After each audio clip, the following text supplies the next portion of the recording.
Diogo e a família foram para a missão. O glamour do trabalho missionário fica no aeroporto. Viver uma cultura diferente foi desafiador. Foi uma confirmação de Deus assim, filho, eu estou com vocês, eu estou cuidando de vocês. Não tá fácil, eu sei. Mas todo esforço tem um motivo. Todo aquele que é filho de Deus, nascido do reino da luz do Senhor, ele é um missionário. O Identidade está começando. Olá, começando mais um Identidade. Muito obrigado a você que está aí nos acompanhando, nessa quarta-feira. Hoje, último episódio da série especial de conversas só com missionários. A gente já ouviu muitos relatos interessantes, até aqui. E esse último testemunho tem uma história muito legal sobre uma missão na Mongólia. Você vai acompanhar tudo isso aqui junto comigo, tá bom? E olha, David Livingstone, um grande apóstolo das terras africanas, ele disse certa vez: Deus tinha um único filho e fez dele um missionário. E foi o melhor de todos, o mais inspirador, o modelo definitivo, Jesus. Então quero te convidar a conhecer mais sobre ele, mais sobre Jesus. Está aqui, ó, a revista Ensinos de Jesus. Está aqui para você, essa aqui é a capa da revista que vai chegar para você. São conceitos bíblicos, ensinos realmente contidos na Palavra de Deus sobre Jesus. Peça a sua revista ligando no horário comercial para 0 Operadora 12 2127 3121. 0 Operadora 12 2127 3121. Ou você pode mandar uma mensagem no nosso WhatsApp, O número é 12 98244 0077. 12 98244 0077. Lembrando que tanto a revista quanto o envio até a sua casa não tem custo nenhum, tá? Liga pra gente, a revista Ensinos de Jesus será sua. E o nosso último missionário da série é o pastor Diogo Santos. Assim que ele se formou em teologia, foi convidado para uma missão transcultural na Mongólia e partiu com a sua família para cumprir esse chamado de Deus. Lá eles viveram grandes experiências que renovaram a fé e transformaram para sempre a vida dessa família. Eles enfrentaram uma cultura diferente, desafios para pregar o Evangelho e um povo que nunca tinha ouvido falar de Jesus. Mas nada disso os impediu de viver a missão com muito amor e dedicação. Hoje ele é presidente de uma agência missionária internacional e busca motivar cada vez mais pessoas a viverem como missionárias em países desafiadores, mas que precisam saber da urgente mensagem da salvação. Daqui a pouco, o pastor Diogo vem aqui para contar essa experiência de vida incrível. Eu volto em 30 segundos.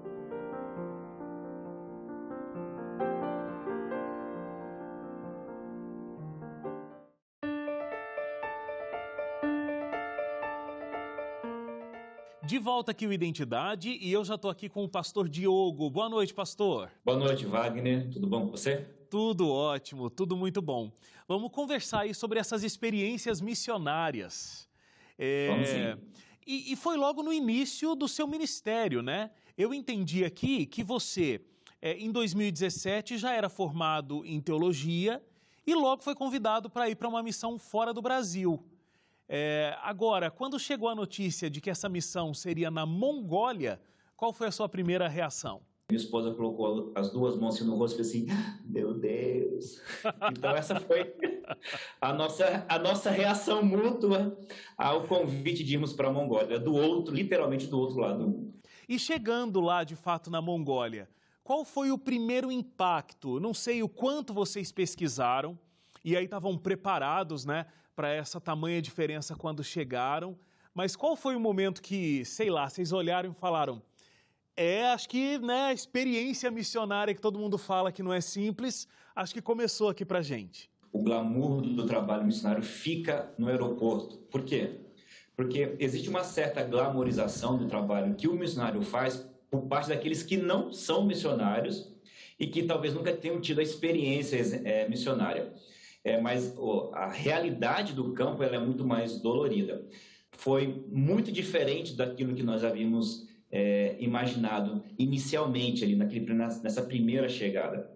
Porque as informações ocidentais que temos a respeito do Oriente, elas são enviesadas. E eu precisei, na verdade, aprender do zero. Foi chegando, convivendo, morando, conversando com as pessoas na rua, comendo como elas, andando como elas, é que a gente foi, na verdade, adquirindo o conhecimento que seria muito bom ter tido antes.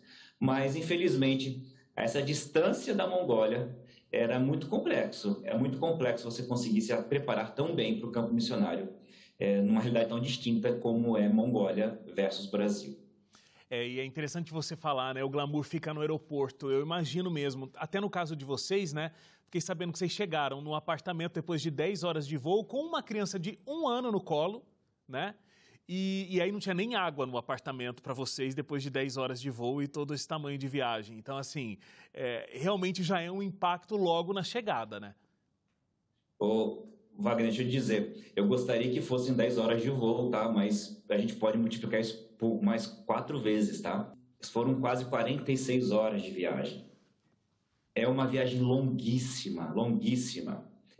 Nós chegamos numa casa em que não havia absolutamente nada. Nós tínhamos um pão de forma, nada para passar nele, e uma garrafa de 2 litros de água. Então, depois de todas essas horas de voo, com o problema do fuso horário, sofrendo com uma criança de 1 ano no colo, a gente precisou, ao chegar à Mongólia, antes de fazer qualquer coisa, ir às compras para comprar copo, prato, 2 talheres, uma comidinha básica ali para a gente passar os primeiros dias. A gente já chegou chegando, no sentido de ter que entrar no supermercado sem conseguir ler as embalagens, ficava, isso aqui é de porco, o que é isso? Não é? Do que é feito esse produto? O que é isso, meu Deus? Sem assistência para poder fazer essas compras, e já foi assim, chegando e interagindo com a cultura. O quanto o inglês nessa hora contribui?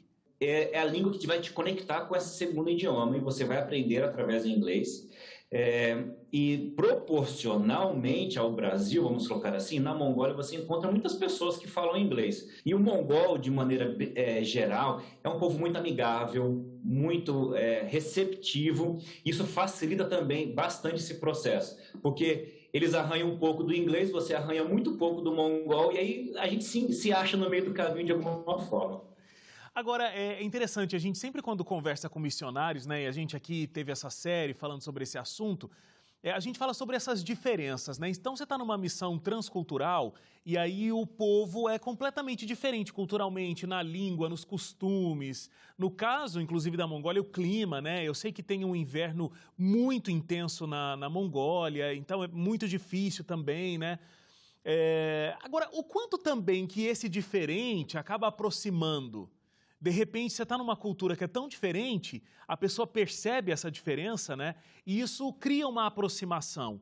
O que faz muita diferença, Wagner, na interação com uma nova cultura é, número 1, suspender os julgamentos. Porque ao chegar e lidar com uma nova cultura, a gente não tem condição alguma de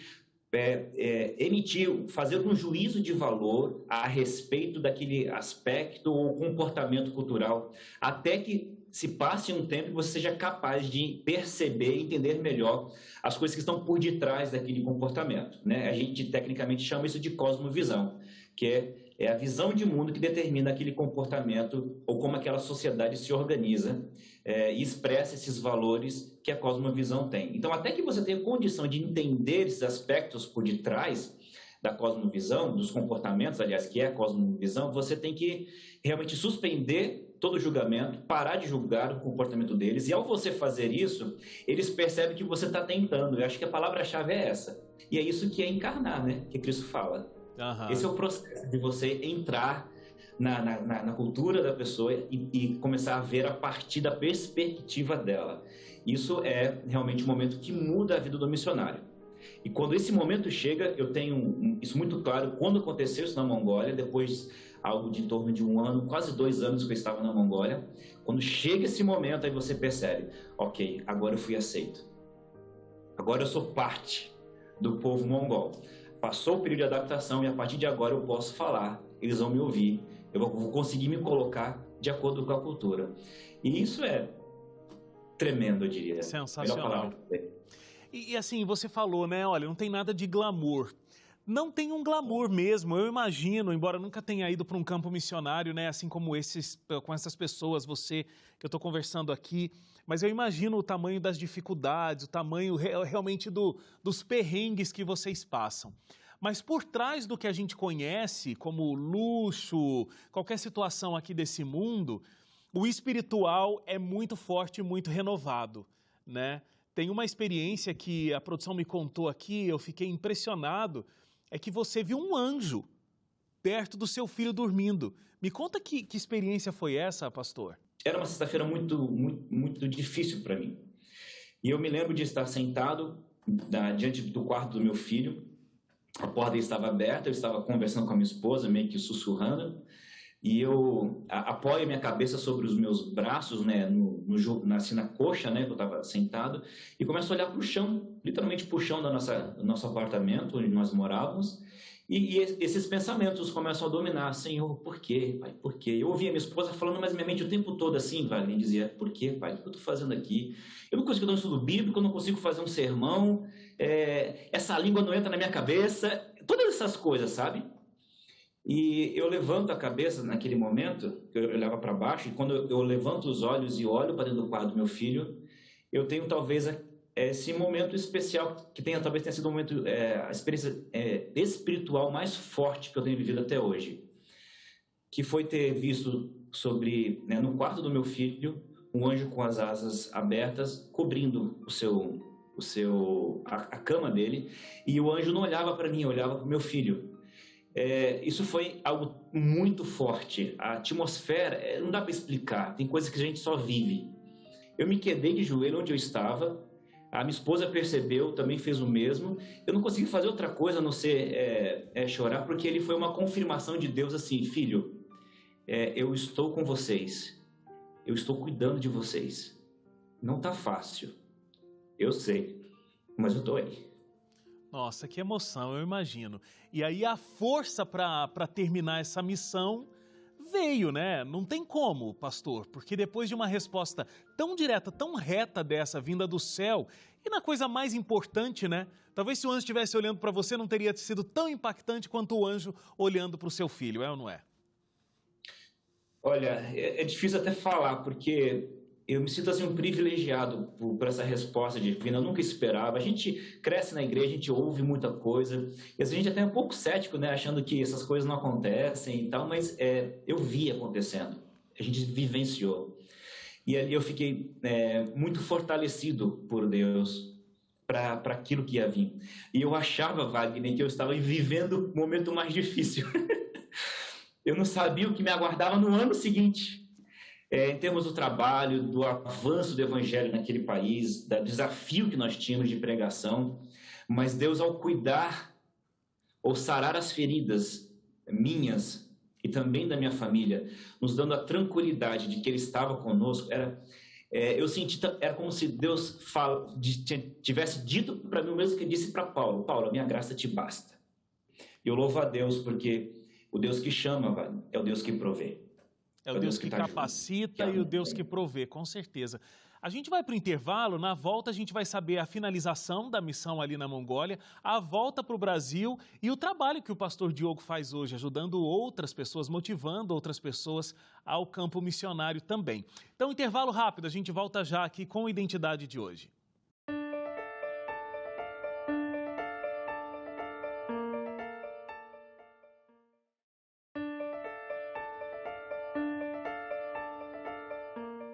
De volta aqui ao Identidade, a gente está acompanhando essa linda história aí do missionário, o pastor Diogo. Pastor, me conta o seguinte, depois de ter conseguido entender de fato o que é uma missão tão distante como uma missão na Mongólia, se incorporar ali, ser aceito pela população, todas as dificuldades e as bênçãos vividas que a gente comentou no bloco anterior.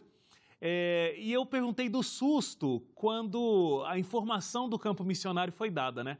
Mas e como foi receber a notícia de que então, do mesmo jeito que foram convidados para chegar à Mongólia, estavam sendo convidados para voltar ao Brasil e desempenhar uma outra função aqui? Foi fácil não, viu? Se ir não foi fácil, acho que voltar talvez tenha sido um pouco mais difícil, porque o campo missionário é apaixonante, a gente quer ficar o máximo possível. E nós tínhamos planos de ficar o quanto fosse possível ficar lá. Mas o que nos motivou a voltar ao Brasil foi a possibilidade de poder inspirar, treinar outros missionários para que a experiência positiva que tivemos no campo missionário da Mongólia pudesse ser reproduzida também na vida deles e em lugares diversos ao redor do mundo. Então, foi um pouco difícil o processo, a gente levou alguns dias pensando, orando para tomar essa decisão, conversando com pessoas para nos aconselhar, mas, enfim, decidimos aceitar o desafio de retornar ao Brasil para motivar, treinar, capacitar e enviar missionários para o redor do mundo. E aí, então, o trabalho é desenvolvido na AFM, que é uma agência que faz todo esse trabalho, treina, capacita e envia missionários para diversos lugares do mundo. A AFM, que se a gente for traduzir aí o conceito em inglês, é uma agência de fronteira, que faz esse trabalho de fronteira, levando a missão da Igreja Adventista do Sétimo Dia. E aí vocês atuam principalmente numa área identificada no mapa Mundi, como sendo lugares onde a gente tem menos de 1% da população conhecendo a Jesus, conhecendo o Evangelho, conhecendo essa verdade que a gente conhece. Como tem sido esse trabalho, a importância dele, os resultados aí ao redor do mundo, pastor? São missionários que vão para lugares extremamente desafiadores ao redor do mundo. Toda nação, tribo, língua e povo, como você muito bem colocou, que a porcentagem inferior a 1% de cristãos, ali a FM trabalha. Isso hoje, de acordo com o Joshua Project, nós estamos falando algo em torno de 3,3 bilhões de pessoas ao redor do mundo. É um universo de pessoas, é muita gente. Então a FM ela tem o desafio de enviar missionários para esses lugares. Na grande maioria desses lugares, a pregação do evangelho é cerceada por questões políticas, E nós corajosamente enviamos esses missionários para eles pregarem o amor de Cristo, o evangelho. O objetivo da FM é o estabelecimento de um movimento nativo de plantios de igreja. Então o missionário da FM ele chega para implementar um núcleo de fé, e a partir desse núcleo de fé local, de nativos, com treinamento adequado, enfim, passado um certo período de tempo ali, que pode variar 3 a 7 anos mais ou menos, inicia-se um processo de multiplicação desse grupo de fé. Onde é possível ter igreja, plantada-se igreja. Onde não é possível, a gente chama de núcleo de fé, e aí o modelo varia um pouco de lugar para lugar. Eu estou falando assim, de lugares como zonas urbanas na Europa, por exemplo, lugares como Kosovo, que não tem presença adventista, 3 milhões de habitantes, lugares como Groenlândia, que tem 3 milhões de habitantes, também não temos presença adventista. Estou falando do sul da Croácia, que é uma região muito populosa, sofrida por guerras, também não temos presença adventista. Para citar alguns exemplos ali na região mais conhecida por nós. Mas também estamos em tribos canibais na Papua Nova Guiné. Imagina. Então, onde há necessidade, ali a FM está. E, graças a Deus, há mais de 35 anos fazendo esse trabalho lindo ao redor do mundo, que é levar Cristo para aqueles que não são alcançados. Ou que não estão alcançados ainda. Assim, já ouvi muitas histórias de missionários que nascem com esse desejo no coração. Às vezes a pessoa vem de uma família de missionários, então aprendeu isso a vida toda. E até já vi outras histórias de gente que sonhou que precisava ir para uma missão, que teve até algo mais de sobrenatural que levou aquela pessoa a aceitar o desafio de ser um missionário. Quando a gente fala de um chamado para ser missionário, a gente está falando do que exatamente? Como é que alguém pode entender que recebeu um chamado? Como é que ela pode entender de que está na hora de ela deixar, de repente, o que ela está fazendo e ir viver um período de missão? Todo aquele que é filho de Deus, nascido do reino da luz do Senhor, ele é um missionário. Ele é missionário aqui e lá. Então, que isso fique muito claro, viu, Wagner? Aham. Então, as pessoas, elas são missionárias no elevador do prédio delas, abastecendo o carro, na fila do banco, do supermercado. Gente que ama Cristo e que quer ir para o céu e sabe que não vai para lá sozinho e quer levar mais pessoas com ele junto para o reino da luz do Senhor. Essas pessoas, elas fluem dela amor, fluem dela alegria, fluem dela paixão. E elas são contagiantes porque elas têm algo interessante, algo que mudou a vida delas, que é o amor de Cristo. Então, todo aquele que é filho de Deus, ele é um missionário. Há um grupo específico dentro dos filhos de Deus que Deus chama para uma missão especial. São os Paulos modernos dos nossos dias. É gente que vai sair da terra onde eles estão, como Abraão fez, e vai para uma outra terra. E Deus vai determinar para onde a pessoa vai. E na FM, a gente, por exemplo, o missionário da FM, ele não escolhe o campo que ele vai. Ele não escolhe. A gente tem um processo que é longo, bem detalhado, técnico, onde a gente tenta alocar a pessoa onde ela pode ser mais útil, tendo em vista sua história, seus conhecimentos, suas habilidades e vocações, né? Uhum. Mas o missionário não escolhe. Aí quem escolhe somos nós. Para que a experiência paulina, né, que queria ir para a Ásia, mas Deus falou, não, Senhor, vai para a Europa. Para que a experiência de Abraão vai para onde eu vou te mandar, seja replicada na vida deles também, que eles já desde o início experimentem essa dependência completa do Senhor.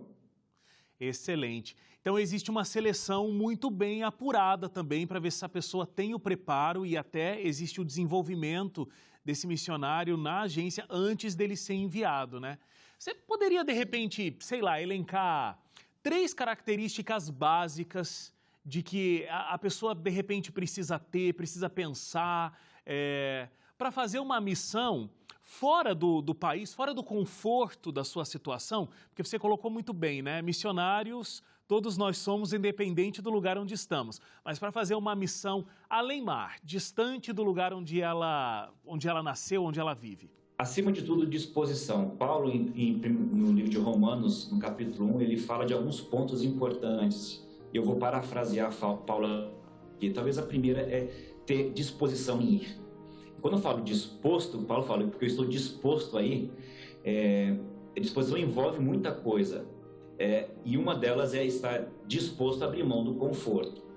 E esse conforto ele pode ser físico, ele pode ser familiar, ele pode ser emocional, ser psicológico. Tem vários tipos e níveis de conforto, então tem que estar disposto a se reinventar. A segunda característica a pessoa precisa, Wagner, precisa ter um senso de débito em relação àquela pessoa, ao outro que ainda precisa ouvir a mensagem de Deus. Chegará momentos no campo missionário que a única coisa que vai te motivar a continuar é o senso de responsabilidade de que existe um filho de Deus que ainda precisa ouvir. E Paulo fala disso. Eu estou em débito com gregos e judeus, então eu vou.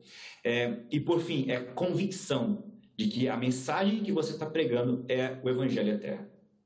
Então o missionário ele precisa ser biblicamente muito fiel e culturalmente relevante. Então, não dá para desassociar essas 3 coisas do trabalho de um missionário transcultural. Excelente. Para a gente terminar aqui, pastor, quem tiver um interesse de conhecer mais sobre a agência, saber como funciona, quais são os contatos, onde a pessoa pode buscar mais informações? Você pode entrar nas nossas mídias, @AFMBrasil, ou pode também no nosso website, no www.afmbrasil.org, afmbrasil.org. E lá você vai ter vídeos, vai ter testemunhos, vai ter todas as informações que você precisa a respeito do processo, que esse ano está fechado, mas você pode estar numa lista de espera para a partir do próximo ano, quem sabe você entrar no nosso processo de seleção. Muito bom. Obrigado, pastor. Que Deus continue abençoando aí a sua vida, seu ministério, junto com todos esses missionários, que o Senhor dá um suporte tão grande, que Deus abençoe não só o seu ministério, mas também a sua família, que é guerreira e missionária também, né?